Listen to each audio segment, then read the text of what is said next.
Thank you so much for joining us today, and hello, everyone. Welcome to this briefing.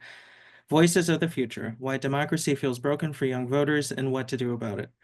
My name is Michael Sandoval, and I'm honored to be moderating today's conversation, hosted by Protect Democracy in partnership with Circle at Tufts University. Currently, I serve as an impact associate here at Protect Democracy on their communications team, where I help lead our media engagement strategy and work to connect the dots between democratic resilience and the stories that shape our civic landscape. Our conversation today is rooted in a shared belief that if we're serious about protecting democracy from authoritarian threats, then we must understand and reflect the perspectives of the next generation of leaders. And that's where this new research comes in. Together with Circle, we conducted a national survey of young Americans to better understand how Gen Z views democracy, political violence, institutions, and their own power to shape the future. And what we found was both sobering and instructive. This data challenges conventional wisdom that young people are apathetic or disengaged. In reality, Gen Z is deeply attuned to the flaws of our democratic system, but also divided in how they respond to those flaws. Some remain hopeful and committed. Others, yes, feel disillusioned or distrustful. And a growing segment is skeptical that democracy can deliver real change at all for any of us. We'll unpack these findings today, not just to understand where young people stand, but to explore how leaders, organizations, and institutions can meet this moment with strategies that build trust, expand access, and make democracy feel real and responsive to Gen Z. We're joined today by an incredible group of speakers, youth civic leaders, researchers, and advocates who are working on the front lines of this effort every single day. And they will share what this research means in practice and how we can collectively support a pro-democracy future powered by young people. And now, to kick us off, I would like to introduce Deborah Apau, my colleague at Protect Democracy, and Ruby Belle Booth, one of our research partners at Circle, who will walk us through the key findings from the report. Deborah, Ruby, on to you. Perfect. Thank you so much, Michael. And again, I'm Deborah Apau from Protect Democracy. So excited to talk to you all here today. So let's just jump right in. As you all can imagine, last year with the election was an interesting and quite concerning time for us at Protect Democracy, since we are an organization that's explicitly focused on the preservation of democracy. What was also interesting for the younger staff members on our team, myself included, who are hearing sort of anecdotally from our peers that they weren't really sold on the idea of democracy, which kind of backs up what we saw in that poll right now, right? So we decided to do some digging into like the existing research that exists on this topic. We just wanted to know what was going on. Laura, can we get to the next slide? Perfect. We just want to know more about what was going on. And what we found as we were digging into that research and exploring the different things that people were researching was that what we saw, like what the research finds, actually backs up our anecdotal experience. Young people are increasingly losing faith in the current system, and alarmingly, especially for us as a pronouncedly anti-authoritarian organization, may even be leaning towards authoritarianism. What we did notice, though, as we were looking into that research, was that a lot of it referred to Gen Z as like a blanket Gen Z, right? Like Gen Z believes in this, Gen Z doesn't believe in that, and so on and so on.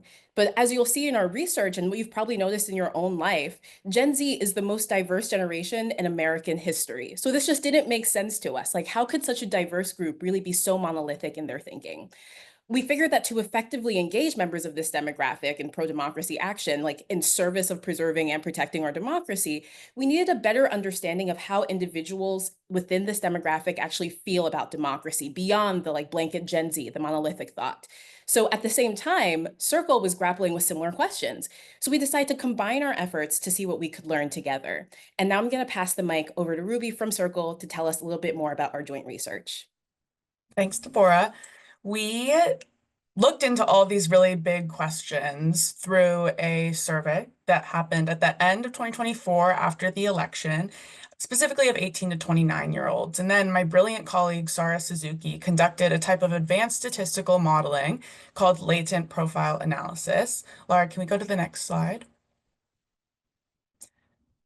And if you don't know what latent profile analysis is, or if that's gibberish to you, that's okay. I will explain it.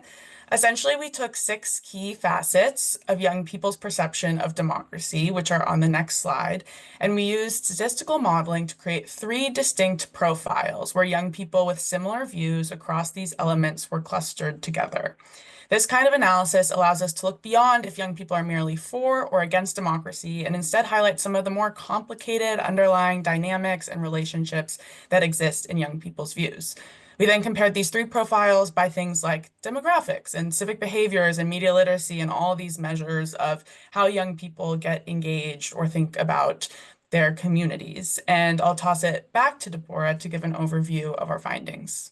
Perfect. Thank you, Ruby. So what our research found was actually really interesting and really reassuring in some ways. First, we found that there weren't major differences across gender, rurality, or party affiliation, or voter turnout among our respondents. And second, we found, this is the reassuring part, that a majority of young people really deeply value the principles of democracy, right? They support things like free and fair elections, civil rights, the rule of law, all of that great stuff. They also overwhelmingly strongly oppose authoritarianism and things like political violence, demonstrating a really clear commitment to democratic values. But despite their belief and respect for these ideals or like the idea of democracy, the majority of youth feel that democracy as they experience it is not working well for them.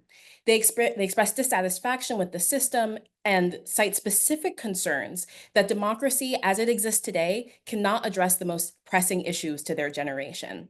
So as Ruby previously mentioned, among respondents, there emerged 3 clear groups among which young people could more or less be divided.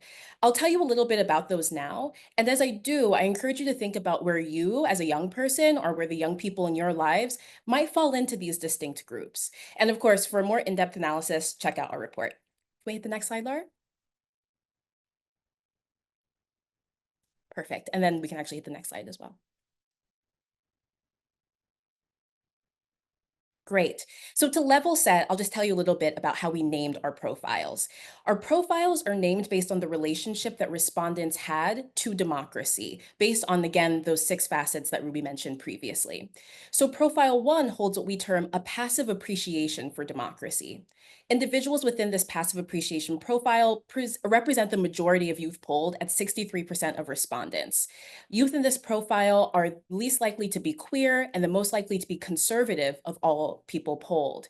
They're highly efficacious in terms of their both political, internal and external political efficacy, and they value the core principles of democracy. That's stuff like the free elections, the civil rights, equal treatment for all that we discussed before. And reassuringly, they really believe in democratic processes, even when the outcomes of those processes don't match with their personal preferences. They also overwhelmingly reject political violence as a means to achieving their goals. And in terms of actually achieving their goals, their political goals, individuals in this profile vote at the same level as youth in other profiles, but they're less likely to be engaged in other forms of civic action, like things beyond voting, like protests or activism. And this actually may stem from their trust in institutions, which was the highest among all youth polled. We can get to the next slide, Laura. Perfect. So our next largest profile, profile 2, contains around a third of youth who show what we call a dismissive detachment towards democracy. Youth in the dismissive detachment profile have the lowest educational attainment and are more likely to be people of color, queer, and lower income than youth in the profile 1, the previous profile. They score well below average on all aspects of valuing democratic principles and are less likely to value things like those free and fair elections, the protection of civil rights, or even bipartisan cooperation. Our analysis shows that youth who feel this dismissive detachment have very little confidence that democracy, as they experience it today, can address the issues we face as a country. Perhaps as a result, they have the highest support for authoritarianism of all youth polled, the highest support. This group also feels highly polarized with negative views towards those who hold different political opinions than themselves, and they have a tendency to justify political violence as sometimes necessary to achieve their goals, in contrast with profile 1, which sort of outright condemns political violence. Despite this, youth in this profile vote at similar rates to youth in all other profiles. Again, there really wasn't a difference between how a youth in these profiles voted. They all turned out at about the same rates. Nevertheless, this group engages in more forms of civic action than profile 1. So they're more likely to protest and engage in that sort of a civic action.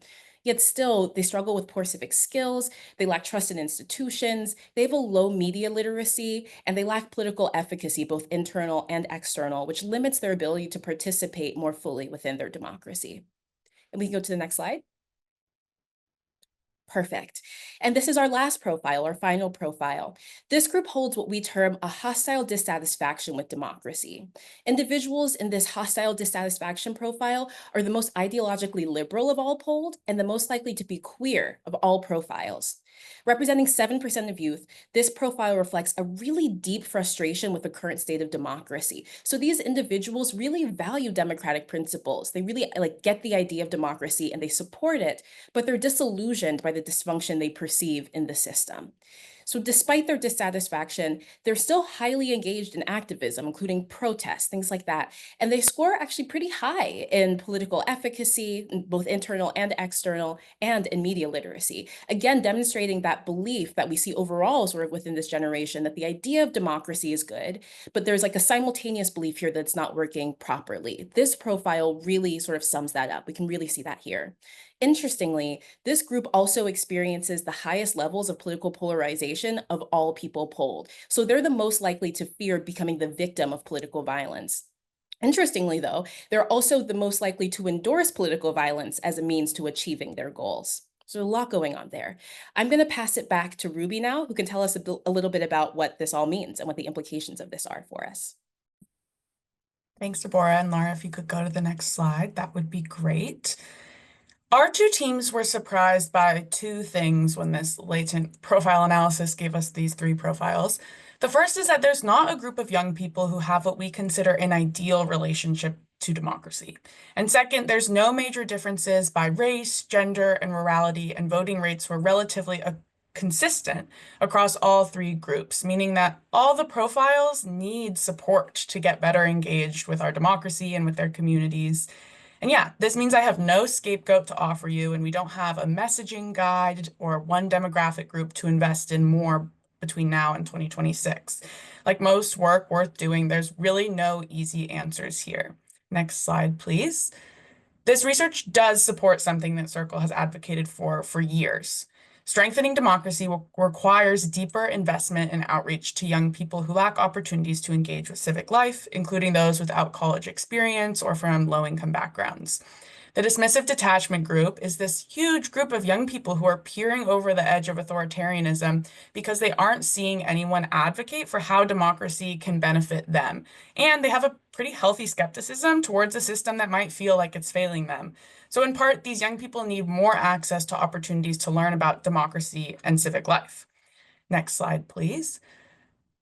The passive appreciation and hostile dissatisfaction groups, though, have access to these kinds of civic learning opportunities, but they aren't perfect either. The passive appreciators may seem like a docile ideal, but they come with a pretty big caveat. They lack meaningful engagement, and their appreciation might be more indicative of complacency than anything else.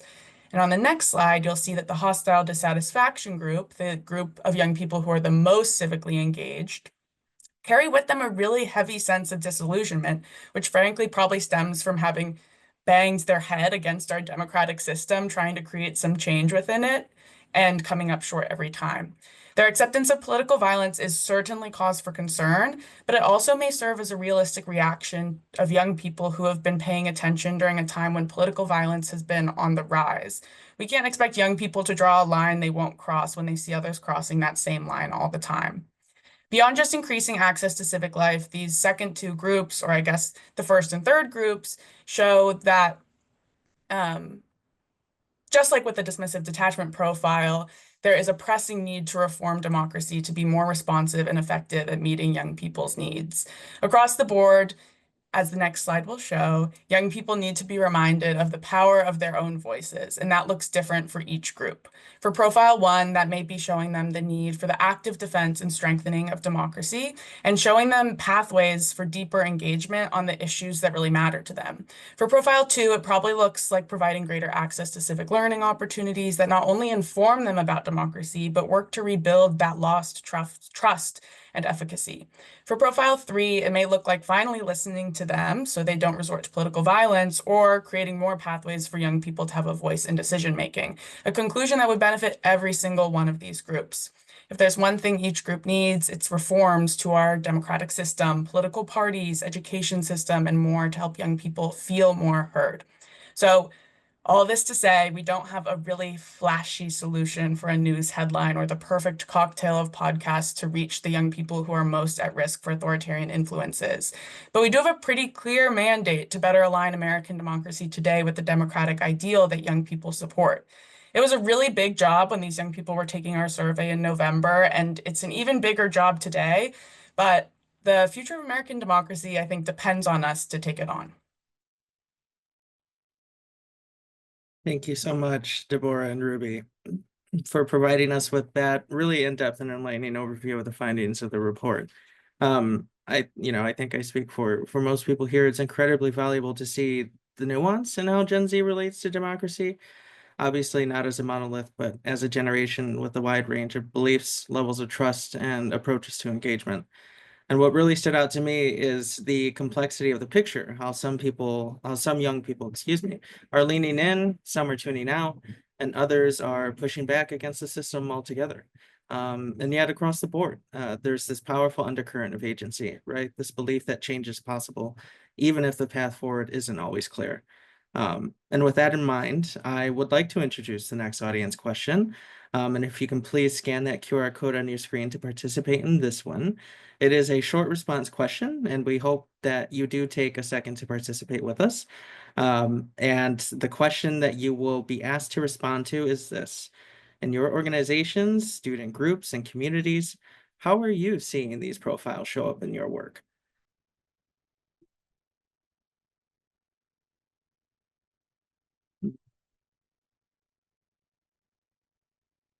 Yep, that's definitely true. Mm. Entrenched demoralization, excuse me. Yeah, that's definitely another name for profile 3, I would say. Mm. Young people not willing to register to vote. I don't do politics. That is, yes. That's something I feel like I hear often as a young person. Many members falling into category 2 or 3. Yeah. Yeah, these are all really great points.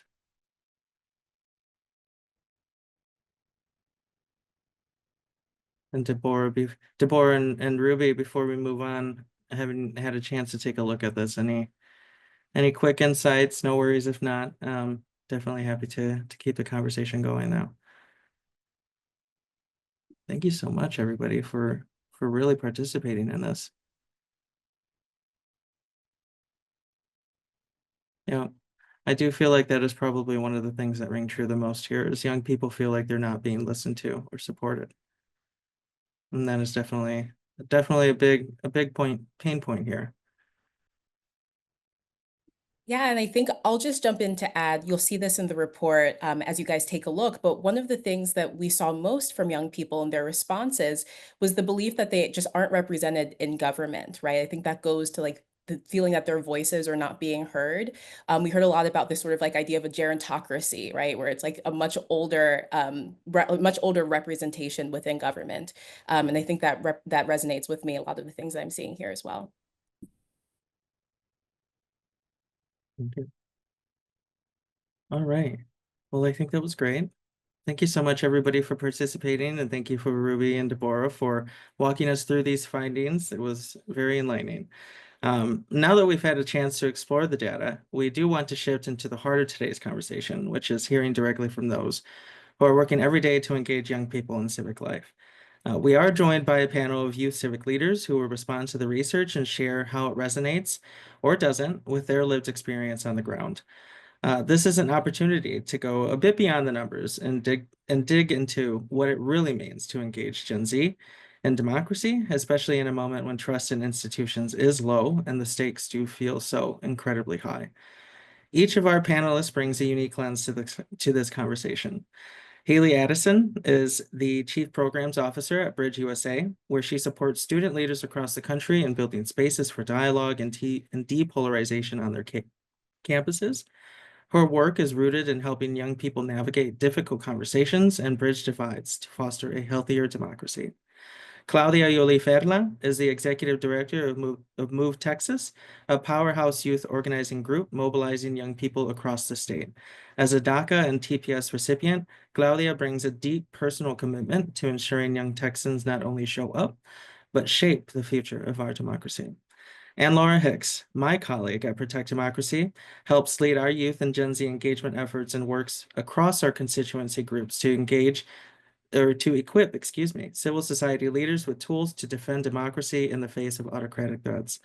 And we'll run this as a series of open-ended questions. Each panelist will have an opportunity, about a minute, to respond. And while not everyone needs to answer every question, we are aiming for a well-rounded and thoughtful conversation.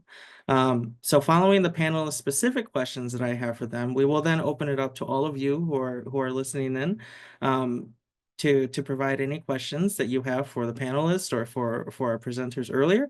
And please do feel free to drop those in the Q&A box throughout the conversation. And so with that, I will kick us off with our first question. How, Hailie, Laura, and Claudia, do these insights align or conflict with what you are seeing in your work? And I'm happy to toss it to you, Hailie, first.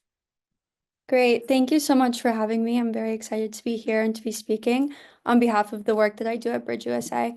So I do want to say these three profiles that were identified align very closely with what we see on the ground at BridgeUSA. And I want to emphasize what Deborah had stated at the beginning of the presentation as well, that young people are not monolithic and engaging them effectively requires very tailored strategies. So the first profile, trusting appreciation, that reflects a lot of the students that we engage. They're very easy to engage if you give them hands-on leadership opportunities and give them different opportunities like interactive dialogue events. The dismissive attachment profile is what we call the apathetic middle. So they're very hard to activate and they're very skeptical of institutions. However, when we connect those conversations to personal issues they care about, we do find that they're more willing to engage. And then the last profile, the hostile dissatisfaction, we call those students the vocal minority. So those students are very passionate and they're very frustrated. So what we try to do is bring their energy and urgency and turn that into a constructive way and making it so that they can engage constructively in conversations and hopefully channel their energy into a more productive way than they might be doing already. Thank you so much, Claudia. Hi, Michael, and hi, everyone. Thanks for having me here, and thanks to Protect Democracy and Circle for this wonderful report. I'm Claudia Yoli Ferla. I'm the proud executive director of Move Texas, and a little bit about our organization. We are a state-based organization that is working to build the political power in Texas, which is one of the youngest and most diverse states in the nation. And our definition of how we build power is through civic engagement, leadership development, and issue advocacy. And yeah, I think that the report's core insights, right, which I think is saying essentially that Gen Z, right, is not a monolith like any other demographic, deeply resonates with Move Texas's on-the-ground experience across urban, suburban, and rural communities. We consistently meet young people who believe in democratic ideals, but feel very much so alienated from how these ideals show up in practice, especially in a state as crusty and dusty as Texas can be. And this mirrors the gap that's been identified really in the report between principles and the lived experience of a young person. Young people who believe in democracy and vote, but unfortunately often stop there. And so in Move Texas, we see these young people as having the most untapped potential, meaning that our goal as an organization is to really move them from passive supporters in our democracy to active shapers of our democracy. And the way that we conduct this is through our issue-based campaigns, our community events, our peer-to-peer organizing. And in all of this, right, we're offering meaningful entry points for them to be engaged beyond the ballot box, whether that is attending their first city council meeting, joining a protest, protest, or even testifying at the Capitol. On the dismissive detachment, these are young people, right, that often come from under-resourced communities where democracy has never truly shown up for them. Unfortunately, I think this is true for any organization that is actively serving young people who are under-resourced, right? For every dollar that comes into our state, only about a third of those dollars actually go back into youth organizing. And so these right here are the young people that we are the most committed to ensuring that we're reaching, because I believe, and we believe, that they are not apathetic, but rather they have been intentionally excluded from our democracy, especially in a state like Texas, right, where we don't have access to online voter registration, where young people can't use student IDs to register and to show up to vote. And that's why we prioritize really building deep civic infrastructure in these communities through our Move Chapter program, which I think really roots organizing in local relationships, school campuses, and peer-to-peer learning. And then with the hostile dissatisfaction group, right? These are young people that are actively already in motion. They are informed, they're active, but they're wanting and they're hungry for so much more. Unfortunately, they're disillusioned, right, by the traditional practices of our democracy. And so for us, we try to meet them with a bigger tent, right? One that values that urgency and that radical imagination, while also offering concrete tools to turn that anger right into hopeful action. And sometimes the work on the ground looks like movement trainings, leadership development, strategic campaigns, where we really help channel their dissatisfaction into an organizing that is sustainable, intersectional, and system shifting. And this can be hard, right? Especially working in a state where it often feels like we don't necessarily have those wins, is about really reshifting and representing, right? Like, what does a win mean in today's democracy and in today's world? But super excited to be here. And thanks again for the invitation. Laura, any insights from you? Thanks so much, Michael. And yeah, I'm speaking in my capacity as a young person at a pro-democracy organization, not an organization that focuses explicitly on youth, but on every person being involved in a democracy. So this was really interesting to partner with Circle on this research over the past few months. A lot of the findings from our research have been particularly helpful in understanding more about how open young people even are to authoritarianism and the values of democracy. One thing that I found really interesting from our research was that the youth that were the most satisfied with democracy actually had pretty low, like the lowest civic action scores and levels of civic engagement among the different youth that were surveyed in our poll. And yet, despite that, they have the highest levels of perceived agency and ability to influence political outcomes. So I personally was very surprised by that as a young person and as someone that's working in the pro-democracy space. That was a really nuanced and interesting finding.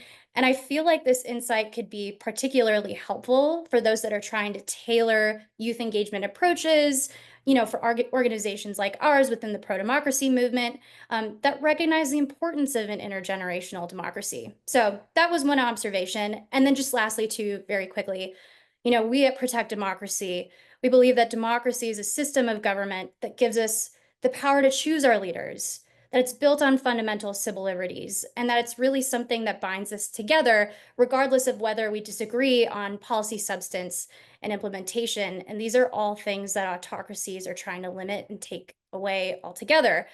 I think that this finding from our research with Circle, that young people can opt out of the democratic process and lose faith in democracy and democratic institutions, even while believing in these core values and principles of democracy, is a very, very important one.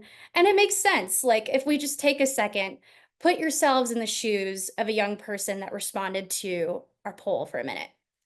If your ability, perceived or actual, to make an impact on a decision or a policy is low, if none of the candidates that are running for office prioritize what you care about, and if you live in an area where it's particularly difficult to unseat an elected official that you disagree with, democracy can definitely feel like it's not working for you.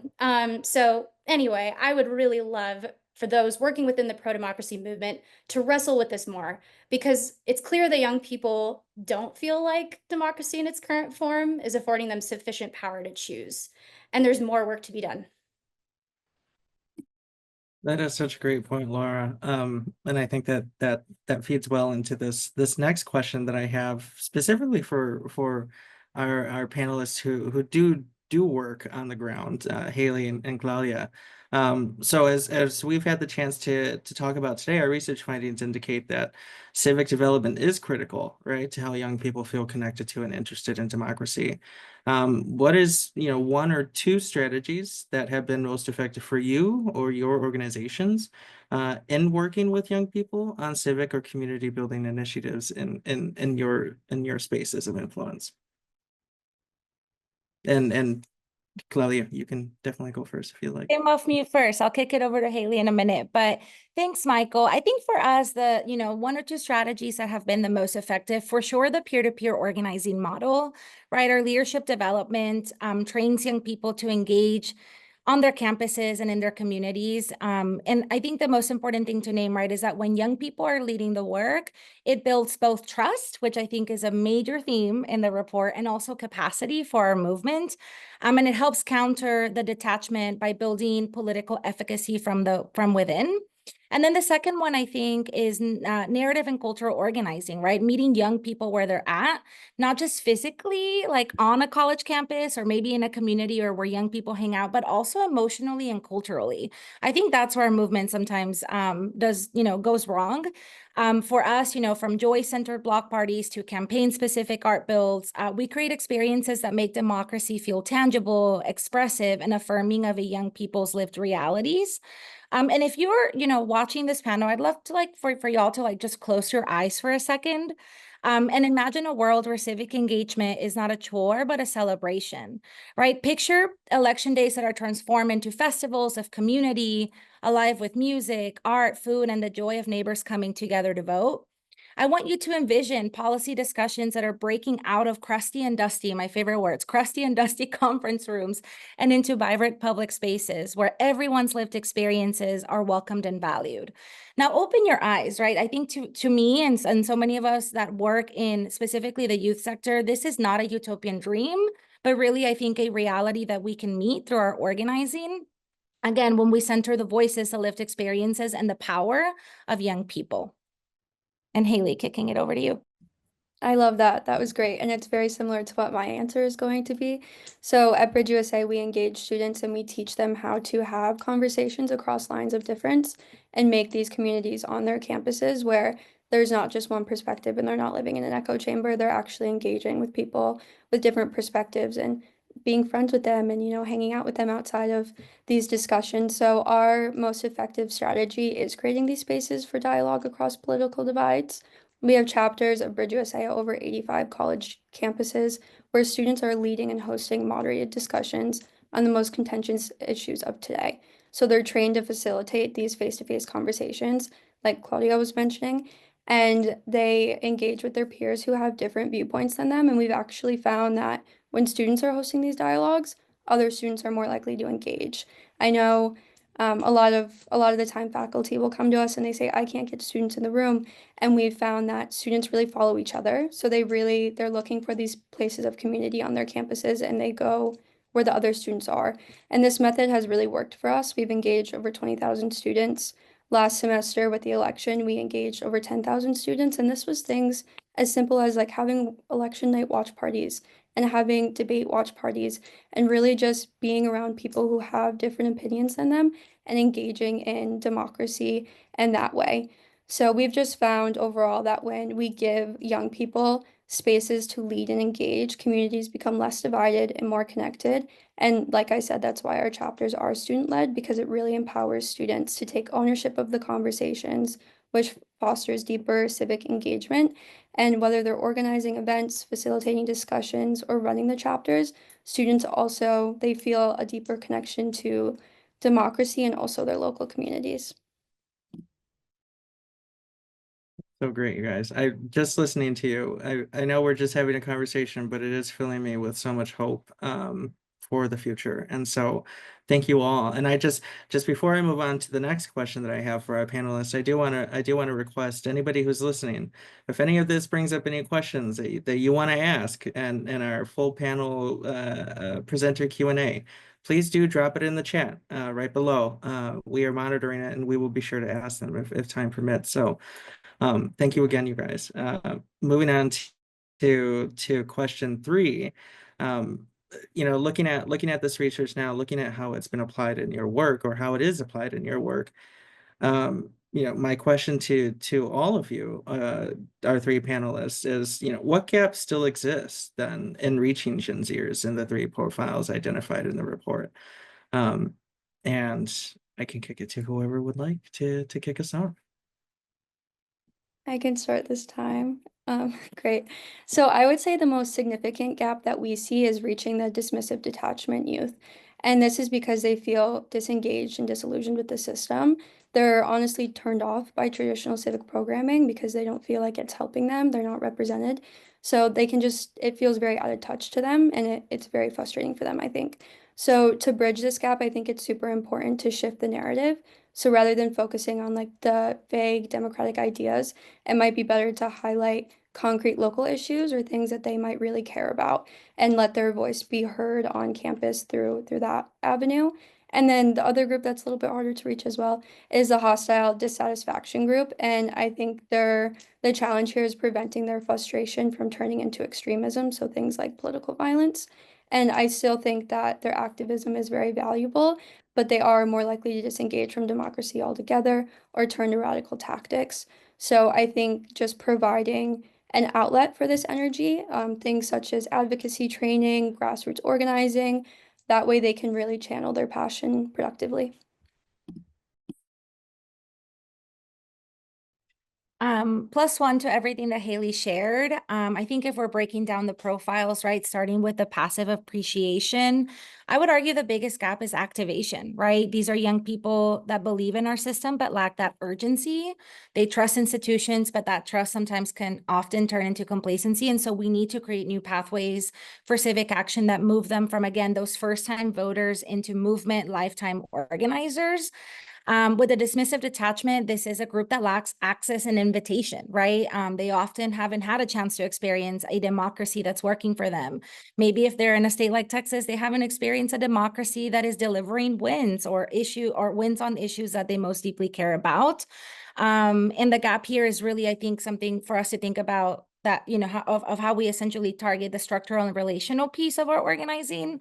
And with hostile dissatisfaction, these are, again, young people that are highly engaged, that are skilled, that are critical, but often lack faith, right, in organizing and in our democratic institutions. And so the challenge here is really creating, I think, spaces for them that feel urgent, that feel strategic, that feel like there's collective and hopeful action. And I actually want to center one best practice and in a really exciting event that Move Texas is hosting literally next week at our Texas Capitol. We're bringing her back. We are in partner with other youth organizations and our youth organizing table here in Texas. We're creating Youth Capitol Takeover, which is essentially our version of an advocacy day at the Capitol that's going to be centering a march right to the Capitol. It's going to be centering drag queens, DJs, so many of the things that are often missing from a building like the Capitol in Texas. And I think that this is a great way, right? Even thinking about those passive appreciations. How do we get young people who maybe turned out to vote with us for the very first time last year engage again in our ladder of engagement as an organization? The dismissive detachment, right? Maybe the young voter, the young person that has never been invited to a place like the Capitol, right? El Paso, the community that I grew up in, is 8 hours away, literally driving distance from our state's capital. And that is just, again, I think another reason why sometimes, like, I think we forget, right, that like the access and invitation is such an important piece. And then hostile dissatisfaction. Again, these are young people that are like highly critical of what's happening at the Capitol. And so what they need, right, is a strategic, collective, and hopeful action to continue keeping them engaged. When we first started organizing around Youth Capitol Takeover and putting our goals as an organization, we had, initially said, we want to bring 500 young people, and today's registration this morning was at 700, right? And so I think that what that shows is that young people, especially in states like Texas, are hungry for a democracy where they see themselves, right, in the policies that they most care about enacted into real life strategies and policies. Thank you, Claudia and Hailie. So much of what you both said really, really resonated with me, and I feel like I'm learning so much from you in real time. So thank you. I'm zooming out a little bit when thinking about how to answer this question, and I'm not just thinking for all of the three profiles, but specifically on the dismissive detachment profile, which I think is a profile that is of particular interest to the pro-democracy community and movement. I think there's a gap in how we can engage this group meaningfully, because a lot of the youth from the other profiles, so the hostile dissatisfaction profile and the passive appreciation one, they're intentionally and probably even unintentionally getting more involved organically with pro-democracy and civic engagement initiatives, organizations, more so than those from that dismissive detachment profile. And that could be for a number of reasons. That could be due to the resource access issues that Deborah and Ruby brought up and what we learned from our research. And, don't get me wrong too, it's really great for organizations to engage youth from the first and the third profile through like employment opportunities, through advocacy interactions, through advocacy days. That's all really great and helpful. But the youth that we usually don't engage with, they might not have that inherent or deeper commitment to the ideals of democracy, and they might not have as many positive experiences with civic skills and engagement and what democracy means to them in schools and in their education. So this is something that we really need to keep in mind as a pro-democracy organization. And I think part of the solution here and how we can start addressing that engagement gap is to provide youth with on-ramps and opportunities to get more involved, really meeting them where they're at, doing more advocacy days that are more local, that actually meets them in their community. And then just lastly, too, very quickly, Michael, before I hand it back to you, it'll be important for all of us, regardless of whether we're in the youth civic engagement and democracy space or some intersection of both, to effectively communicate the stakes and the urgency around some of the threats to democracy that we're seeing, really highlighting the stakes of what we're experiencing politically right now. So, just remember for all, but especially the younger members of Gen Z, a lot of their very formative experiences have been shaped by political actions that have been taken out of what we at Protect Democracy called the authoritarian playbook. So some of the tactics that have been normalized for them are like quashing dissent, the spreading of disinformation, the politicizing of independent institutions, and of course, scapegoating vulnerable communities, many of which young people are a part of themselves. So as we continue our conversation about solutions, we have to keep in mind, what young people are taking in, what their political experiences have been up to this point, and then really focus on how we can engage that second group that's detached and maybe not valuing democracy in the same way that these other young people are. Back to you, Michael. Thank you guys so much. Thank you all so much for your thoughtful insights and the work you do every day to engage young people and strengthening our democracy. Now we're going to pivot a little bit. We're going to throw it to Q&A from the audience, and I would also love to invite Deborah and Ruby to join us for this part of the conversation if you are able. And if you haven't already, do feel free to drop a question into the webinar chat below. You should be able to see there's a chat option. And we're just going to dive right in. I saw this question earlier in the chat, and I think it's one that I would love to ask. It definitely may feel like a loaded question, but it is not. What is, to all of you, to all of our panelists and our presenters, what is, do you think, the ideal relationship with democracy? Or an ideal relationship with democracy between young people and democracy? And I can give you a second to think about it, but if anybody has something that pops into their mind, please feel free to jump in. I'll jump in. For me, I think it's a combination of the first and the third profiles. We have those 6 facets that sort of measure these different principles and feelings about democracy. And profile 1 is really high on all of those. I mean, I think they could be even higher, but they're the highest of the groups. But they don't really get engaged. They just vote and that's it. And I feel like our democracy is in a place where that's not good enough. And also, getting engaged on that deeper level is vital for like the flourishing of our communities, not just of our national, government. And so I think that having the the engagement and the efficacy that Profile 3 has paired with the feelings about democracy that Profile 1 has is sort of what my ideal would be. But as I said earlier, it's going to take a lot of work, not just like this isn't just about working on the young people and like fixing their views. It's about working on the democracy and fixing it so that young people can have those feelings and want to be engaged. That's really great. I think that kind of gets to earlier to the point that Claudia made about narrative and cultural storytelling, which as a writer, that just really stuck out to me. And I never really thought of it that way. So definitely learned something myself here too.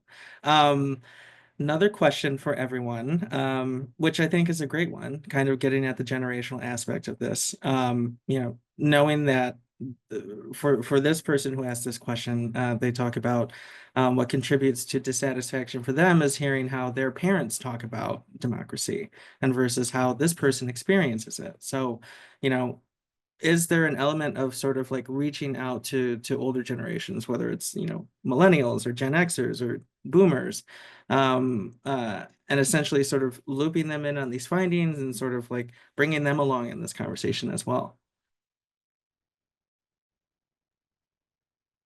Yeah, I really love this question. Thank you to the person that asked it. I think, at Protect Democracy, we often think of our democracy as something that's inclusive, multiracial, participatory, but I'd also love to include intergenerational. I think we're seeing a lot of these big generational divides, some that are real and some that are perceived. And I think we have a lot more in common than folks might realize when you get down to the nitty-gritty of it. But I think part of the solution for repairing some of the disagreement and having more of those kinds of conversations within generations requires young people to be receptive to hearing from older generations, for one. But the second point I wanted to make with this is that older generations that are in positions of power, those that are employed, that have significant work experiences, those that have done a lot of work in the pro-democracy movement need to acknowledge that young people have been frequently viewed as audiences and stakeholders, but often not as active partners in protecting and promoting our democracy. And, just like with humility here, there's still plenty of learning for us to do at Protect Democracy, for me to do personally. And there's not going to be a one size fits all for like how we engage with each other meaningfully. But I do think we can change our collaboration around messaging, around advocacy, and around pro-democracy strategies to be truly more inclusive and emulate the kind of democracy that we want to have and we want to leave for younger generations. And that starts with actively including young people in decision-making spaces, in conversations, not just in boardrooms or in talks, although it's great to have everyone here today and to have a very young panel speaking. But it gets deeper than that. And that's the only way we'll be able to like better resonate with the young people that are present in each of the three profiles. Thank you, Laura. That kind of builds on this next question that I would love to pose to you all. Understanding that there is this apathy or this disillusionment amongst Gen Z. A couple of the questions really broach on the topic of, okay, how do we then find ways to engage or involve young people who have no interest or connection to politics, or, perhaps may not understand, how democracy plays a role in their life, how it affects, the things that happen in their lives. How do we reach out to these young people? How do we connect with them? And how do we get them to understand or get them involved? Aside from, the cultural narrative storytelling, are there other aspects that we can use or that have been used that have proven successful?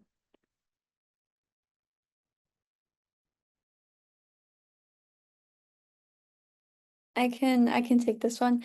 So I think we have to really meet young people where they are, and I think someone touched on that briefly.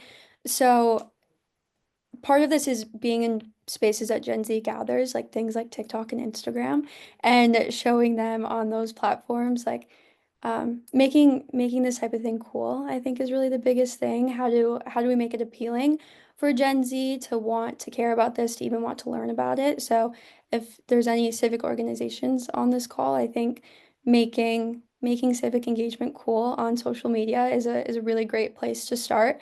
But I also think we need to make sure that the things that we're providing with students are easy and easy for them to do, easy for them to learn about. So doing things like making resources for students, making different one-pagers or step-by-step guides, or just really tangible, easy things that we can give them that they can learn from, and also providing incentives. It can be something as easy as like a free t-shirt or free food or just something like that. Students and young people really like tangible things, and you can also frame it as professional development things as well, giving them leadership opportunities, giving them certificates, just to get them in the door and get them to listen to you about what you have to say. And if I can expand on this question, Michael, because I also love it very much. You know, at Move Texas, we often joke, but not really joke, that we're young. Like, our theory of change is really to be young, to be hot, and to never shut up about injustice. And I think that, you know, for me, I think it's like, how do we make our democracy hot again, right? Like, how do we get young people to like really believe in a democracy that serves them? And I think you know, some of the most important things to note, right, is that we should be moving at the speed of trust and culture, right? Like, I think Laura talked a little bit about this, but designing efforts like with young people, not for them only, right? That includes like co-developing programs, messaging, and strategy. For us at Move Texas, right? Like, even in organizing the event that I shared a little bit ago, the Youth Capital Takeover, we let young people, our young members, like really decide what is going to be the theme, what is the vibe, what kind of art do y'all want to see displayed? And I think that already in itself, right, makes young people feel like they are autonomous in like the political homes that we are actively trying to create with them and for them.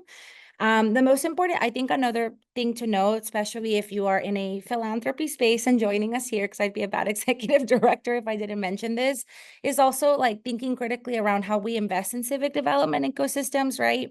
I think we should really think about youth organizing and democracy, about, you know, it not just being something that we invest in or that we pay attention during an election year, but really, I think thinking how we build a long-term movement where young people can feel like they belong, and treating, you know, civic engagement and youth organizing as the way we would treat public health, right? As a shared infrastructure that requires that long-term resource investment. And I think also, more importantly, redefining what civic success looks like, right? Not every young person is ready to go out and knock on a door.